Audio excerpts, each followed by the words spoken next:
It is said, there is power in faith.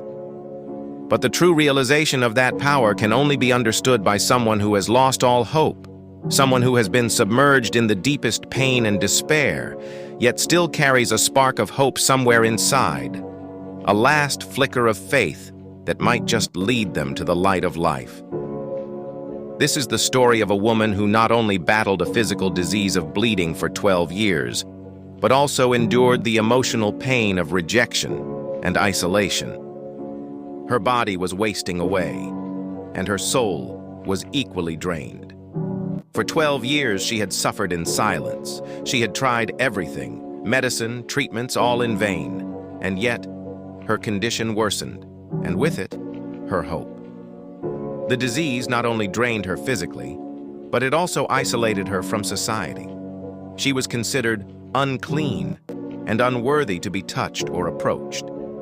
People avoided her, and even her own family kept their distance.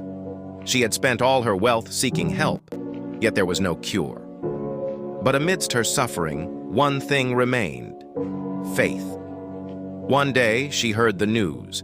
Jesus is coming to town. The name Jesus had reached her ears many times. She had heard stories of his miracles, healing the blind, making the lame walk, and giving life to the dead. She knew that he was no ordinary man, and deep down, she believed that if she could just touch his clothes, she could be healed. But fear gripped her heart. Would he reject me? Will he tell me I'm unworthy? Will he even notice me? And yet, a still small voice within her whispered, "If I can just touch the hem of his garment, I will be healed." With a heart full of fear, but a spirit clinging to hope, she made up her mind. She knew she couldn't openly approach him in the crowd, so she decided to sneak through, hoping no one would notice her. The streets were crowded and people were jostling each other to get closer to Jesus. But her mind was set. Each step she took was filled with anxiety. People bumped into her, looked down at her, but she didn't stop.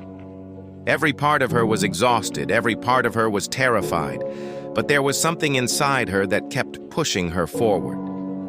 Just one touch, one small touch. And then it happened. She was right there, just inches away from Jesus. She stretched out her hand and touched the edge of his garment. The moment her fingers brushed the fabric, something extraordinary happened. A wave of healing surged through her body. The bleeding stopped. The pain vanished. Her body, which had been weak for so long, suddenly felt alive with energy. Her heart raced. She couldn't believe it.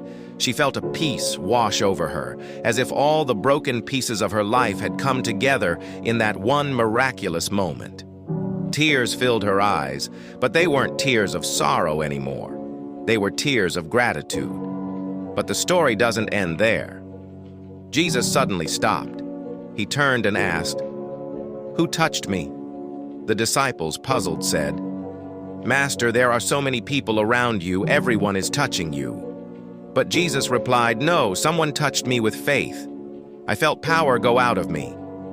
The woman, trembling, came forward. She was terrified, not just because she had been healed, but because she had been caught. She thought Jesus might rebuke her, shame her, or ask why she had touched him without permission. But instead, Jesus looked at her with compassion. He smiled and gently said, "Daughter, your faith has made you well. Go in peace and be healed of your affliction." This story teaches us that when we are broken, when we are at our lowest point, the smallest act of faith can lead to miraculous transformation. It's not always about grand miracles. Sometimes it's about having just enough belief to reach out, even in the most difficult circumstances. When the world rejects us, Jesus embraces us. When we feel broken, he makes us whole. When we feel helpless, he gives us strength. A simple touch of faith can change everything. Amen.